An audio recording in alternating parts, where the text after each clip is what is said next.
Cuba atraviesa por un complejo momento este 2026, apagones y vuelos cancelados en medio de una crisis energética y económica cada vez más profunda. Para analizar de este tema estamos con Alberto Rojas, director del Observatorio de Asuntos Internacionales de la Universidad Finisterre. Alberto, ¿qué tal? ¿Cómo estás? Buenos días, bienvenidos al canal 24 Horas. Para profundizar sobre este tema, hablemos de lo que está pasando en Cuba y si es que esto eventualmente se puede agudizar aún más. Buenos días. Hola Sofía, ¿cómo estás? Efectivamente, Cuba está atravesando una crisis energética que comenzó aproximadamente en 2021, producto de la caída en el flujo de petróleo desde Venezuela hacia Cuba. Hay que recordar que Cuba tiene una producción muy baja de petróleo, entre 30.000 y 40.000 barriles de petróleo al día.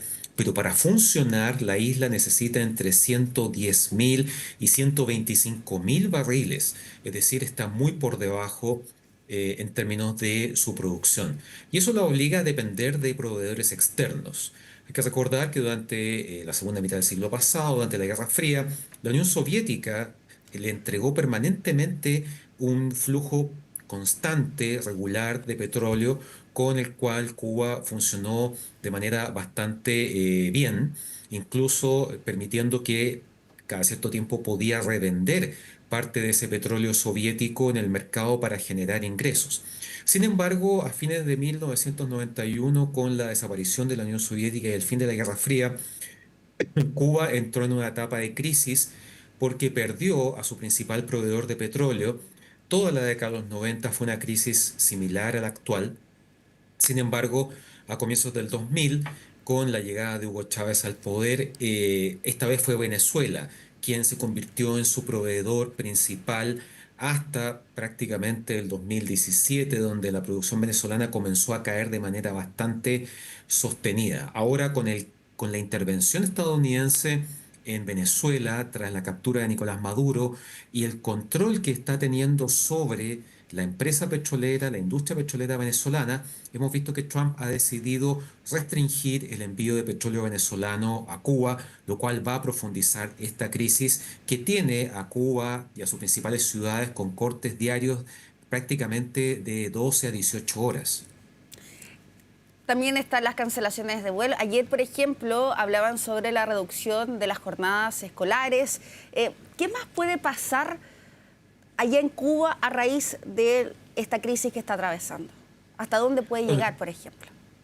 Bueno, el primer gran impacto de esta crisis energética golpeó a su principal sector productivo, que es el turismo.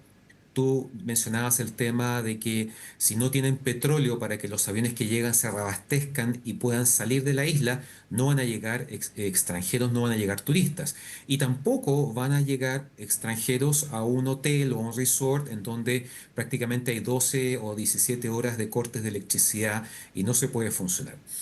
Entonces, en ese aspecto, el tema económico se va a ver fuertemente golpeado en el corto plazo. Hemos visto que se han restringido no solamente la jornada laboral, la jornada escolar.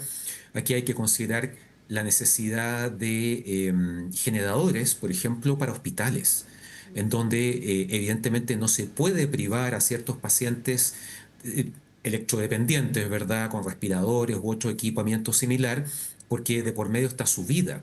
Claro. Y esto va a generar cada vez una presión más fuerte sobre el gobierno del presidente Díaz-Canel, y no es descartable que veamos en algún momento, más pronto que tarde, manifestaciones, protestas, gente saliendo a las calles, y ahí veremos si el gobierno decide reprimir esas manifestaciones que claramente van a poner mayor presión sobre Díaz-Canel, en términos de que en este minuto, es cierto, China, Rusia y México han comprometido ayuda humanitaria, pero lo que necesita Cuba es un flujo permanente de petróleo para poder funcionar. Muchas de sus termoeléctricas además tienen 40, 45 años de edad, por lo tanto el equipamiento está muy obsoleto. Es decir, esta probablemente es una crisis mucho mayor de la que vivió en los años 90 después de la caída de la Unión Soviética. Alberto, bueno, tú hablabas en torno a las personas, a la gente que hayan probablemente más pronto quizás manifestaciones, pero Acá, ¿cómo es el sentir de la población cubana? ¿A quién responsabilizan a raíz de toda esta crisis? ¿Cuál es la apreciación de ellos mismos? Bueno, sin duda que hay sectores de la ciudadanía que se mantienen muy leales al régimen comunista cubano, pero también hay sectores, sobre todo generaciones más jóvenes, que son profundamente críticas del régimen y que además aspiran a que Cuba en algún momento transite de este modelo de partido único, no democrático, a una democracia plena. No hay que perder de vista también que Cuba tiene una población aproximada de 11 millones de habitantes. Hoy, el 25% de esa población está en el extranjero. Se fue voluntariamente buscando mejores expectativas de vida. Y a diferencia de lo que pasaba, por ejemplo, en el siglo pasado, durante el gobierno de Fidel Castro, en donde se impedía que los cubanos abandonaran la isla, al punto que muchos de ellos lo hacían en balsas y embarcaciones muy precarias. Ahora el gobierno ha permitido que esa gente salga de la isla porque después de todo es un 25% menos de la población a la cual hay que asistir, alimentar y proteger. ¿Cuál es la postura, por ejemplo, de Rusia? ¿Va a entregar alguna ayuda? ¿Va a intervenir? ¿Cómo también se ha visto la situación de ese país con lo que está pasando Cuba? Bueno, el presidente Putin ha dicho públicamente que va a respaldar a Cuba, que Cuba es un aliado, a pesar de que Rusia ya no es un país con un régimen comunista, y que en ese marco va a enviar ayuda humanitaria y energía, petróleo. El punto es en qué medida esto se puede mantener en el tiempo.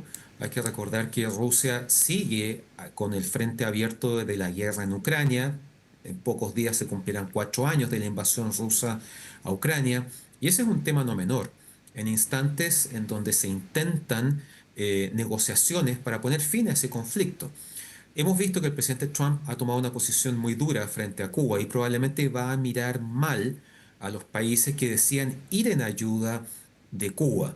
Claro, con el caso de Rusia y China, que son grandes potencias, sin duda que su nivel de rechazo o capacidad de presión sobre ellos tiene ciertos límites. Pero, por ejemplo, en el caso de la presidenta Sheinbaum en México, ella está en este minuto en una posición compleja en términos de asegurar el envío de ayuda humanitaria a Cuba y que eso no genere una tensión con el gobierno estadounidense en momentos en que precisamente la relación entre México y Estados Unidos es compleja por el tema migratorio y por el combate al narcotráfico. Justamente eso le iba a preguntar, producto de las ayudas. Chile también ha notificado que van a entregar una ayuda humanitaria a Cuba. ¿Cómo puede tensionar esta la relación con Estados Unidos? ¿Pueden haber sanciones, por ejemplo, a raíz de lo que han ofrecido a la isla? Bueno, el canciller hizo público que la ayuda de Chile a Cuba va a ser equivalente a $1 millón, que además no va a ser una entrega directa, sino que se va a canalizar a través de una de las agencias de Naciones Unidas, que es la UNICEF. En ese contexto, sin duda que esta es una decisión muy política, lo hemos visto fundamentalmente a partir de las declaraciones del Partido Comunista, que es parte de la alianza de gobierno. Esto ocurre a menos de un mes de que se produzca el cambio de gobierno. Hay un cambio importante, entra un gobierno de derecha, sale este gobierno de izquierda, y eso probablemente va a generar tensión entre el gobierno saliente y el gobierno entrante, sobre todo por lo que tú mencionas. ¿Cuáles son las consecuencias de esto para Chile? Ya vimos declaraciones de congresistas estadounidenses que criticaron la decisión del presidente Boric e incluso dijeron que esto podía tener consecuencias sin especificar exactamente a qué se referían. ¿Es factible que Estados Unidos tome alguna acción en contra de Chile? Es posible, pero probablemente no la va a tomar considerando que quedan semanas para el cambio de gobierno. Y es un hecho bastante claro que el presidente Trump va a tener una relación mucho más expedita, mucho menos tensa con el próximo gobierno, con el presidente Kass, que con el presidente Boric. Claro, ayer justamente, y lo mismo que le iba a consultar en torno a las declaraciones de este congresista de Estados Unidos, donde dice que Chile va a enfrentar las consecuencias de este patético accionar. También, ¿cómo queda Chile a nivel internacional producto de esta ayuda, pero que también está recibiendo estas críticas por parte de Estados Unidos. Bueno, sin duda que Chile no está obligado a ir en ayuda de un país que vive una crisis humanitaria debido a un colapso de su industria energética. Ahora, ahí hay que ser muy claros. Esta crisis humanitaria no es producto de una guerra, no es producto de un terremoto o de una inundación.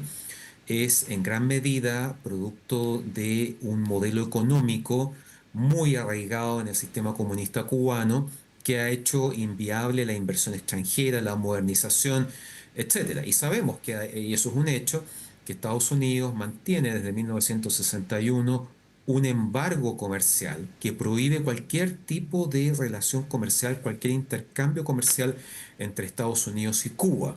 Cuba no le llama embargo, le llama bloqueo porque considera que esto tiene consecuencias también para terceros países que también se verían afectados en caso de querer invertir o hacer negocios con Cuba. En ese sentido, hay que considerar que el presidente Boric ha sido muy claro, ha tenido una posición bastante firme respecto del gobierno del presidente Trump. Incluso en más de alguna oportunidad ha dicho que él rechaza todo lo que representa el presidente Trump. Eso evidentemente tensiona la relación con Washington, sobre todo después de la llegada del nuevo embajador estadounidense Brandon Judd a Chile, y que en el contexto actual, en un mundo que ha ido cambiando de manera muy acelerada, las decisiones tienen consecuencias.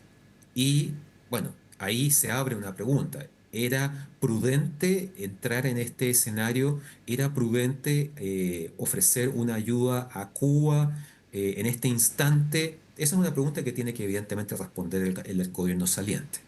Alberto, y producto de esta, bueno, de esta situación que se ha generado tras la ayuda humanitaria de Chile a Cuba, ¿esto podría afectar, por ejemplo, la candidatura de la expresidenta Michelle Bachelet a la ONU? Sí, es posible, tomando en cuenta que esta es una decisión del gobierno del presidente Boric, que es quien presentó e inscribió la candidatura de la expresidenta Bachelet.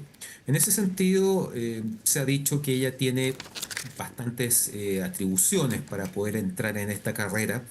Sin embargo, hay elementos que le juegan en contra. O sea, en primer lugar, el propio gobierno de Estados Unidos probablemente, puedo estar equivocado, pero probablemente el gobierno del presidente Trump no se siente muy entusiasmado de votar o apoyar a una expresidenta chilena de izquierda, independientemente de su experiencia y su paso por diferentes agencias y organismos de Naciones Unidas.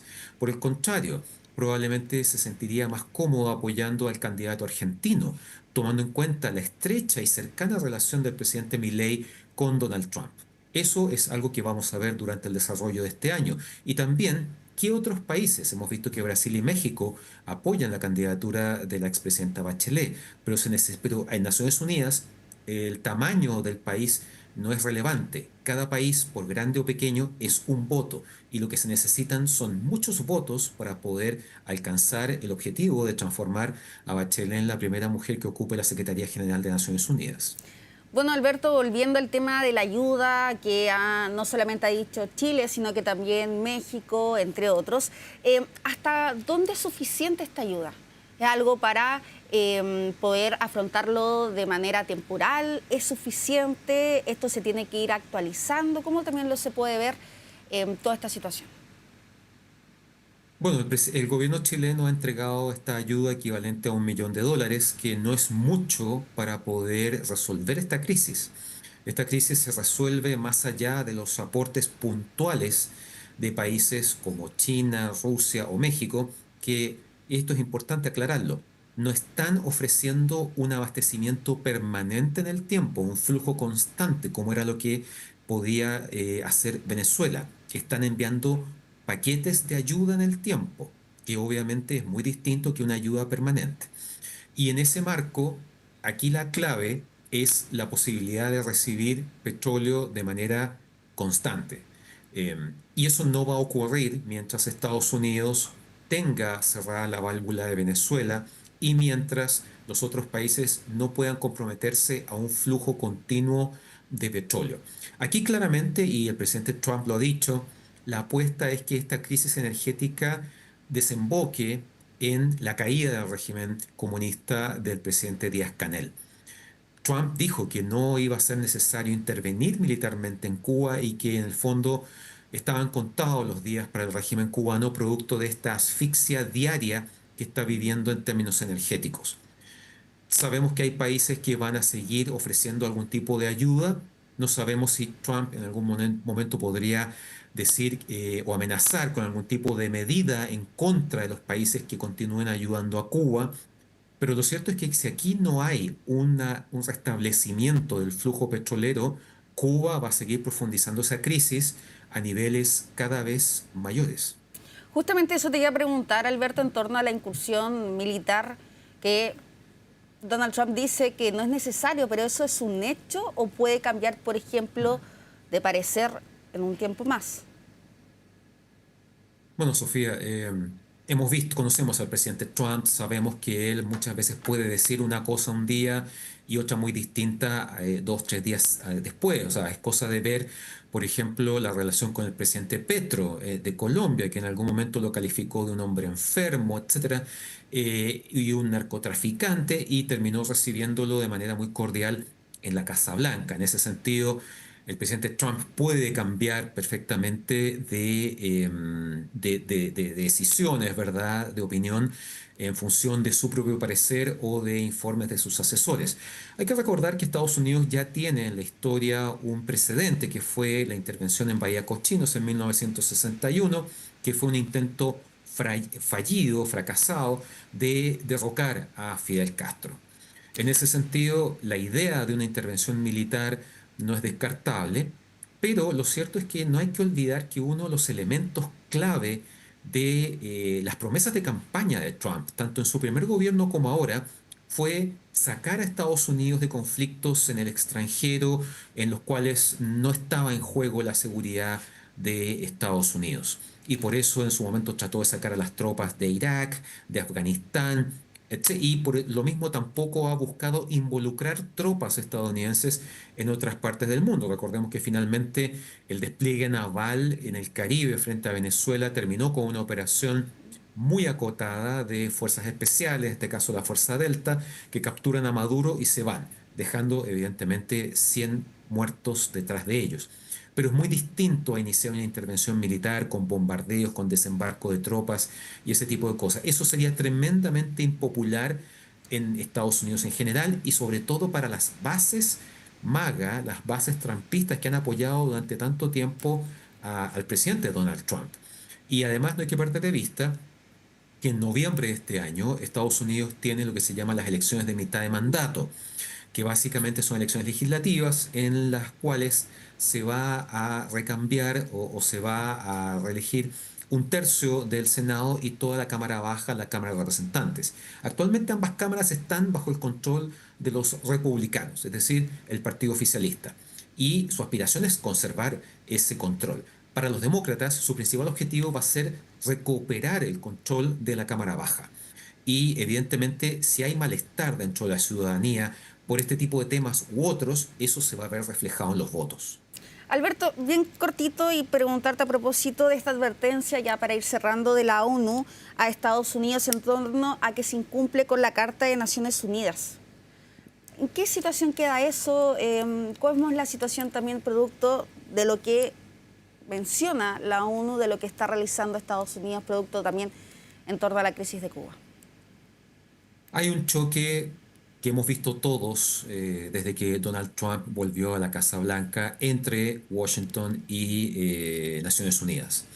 Sabemos que Trump ha sido profundamente crítico de Naciones Unidas, ha retirado al país de numerosos organismos e instituciones de Naciones Unidas. Y de hecho, su discurso en la Asamblea de Naciones Unidas en septiembre pasado, al inaugurarse la nueva Asamblea, fue particularmente crítico.